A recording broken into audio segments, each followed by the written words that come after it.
মধ্যপ্রাচ্যের প্রভাবশালী ৩ মুসলিম দেশে মার্কিন প্রেসিডেন্ট ডোনাল্ড ট্রাম্পের সফরে রীতিমতো উপেক্ষিত গাজা। ৪ দিনে বিলিয়ন বিলিয়ন ডলারের সামরিক ও বাণিজ্যিক চুক্তির পরিকল্পনা থাকলেও এজেন্ডায় নেই গাজায় যুদ্ধবিরতির আলোচনা। ইসরায়েলের বোমার আঘাত আর ক্ষুধায় যখন ফিলিস্তিনিদের প্রাণ ঝরছে, তখন সৌদি আরবে রাজকীয় সংবর্ধনা পাচ্ছেন যুক্তরাষ্ট্রের প্রেসিডেন্ট। উপহার হিসেবে বিলাসবহুল বিমান দিচ্ছে কাতার।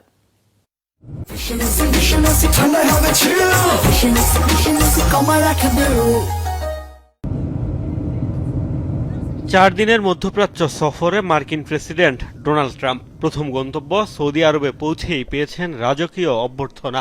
লাল নয় বেগুনি গালিচায় তাকে স্বাগত জানান সৌদি আরবের যুবরাজ মোহাম্মদ বিন সালমান। পরে দেয়া হয় গার্ড অব অনারও। যেই ট্রাম্পকে বরণ করতে সৌদি আরবের এত আয়োজন, তার বিরুদ্ধেই রয়েছে ইসরায়েলকে অন্ধ সমর্থনের অভিযোগ। নজিরবিহীন বর্বরতায় গাজাকে লাশের শহরে পরিণত করার মিশনে শুরু থেকেই নেতানিয়াহু প্রশাসনের পাশে যুক্তরাষ্ট্র। গাজায় যুদ্ধবিরতি আলোচনায় অন্যতম মধ্যস্থতাকারীর ভূমিকাও নিয়েছে তারা। তবে যখন মধ্যপ্রাচ্যের প্রভাবশালী ৩ দেশে ভ্রমণ করছেন, তখন এজেন্ডায় নেই গাজায় আগ্রাসনের ইস্যুটি। বিশ্লেষকদের মত, মূলত বাণিজ্যিক উদ্দেশ্যেই এই সফর। সঙ্গী হিসেবেও আছেন ব্যবসায়ী ধনকুবের ইলন মাস্ক। অংশ নিচ্ছেন বেশ কয়েকটি বাণিজ্যিক সম্মেলনে। কাতার ও সংযুক্ত আরব আমিরাত সফরেও গুরুত্ব পাবে বাণিজ্য চুক্তি।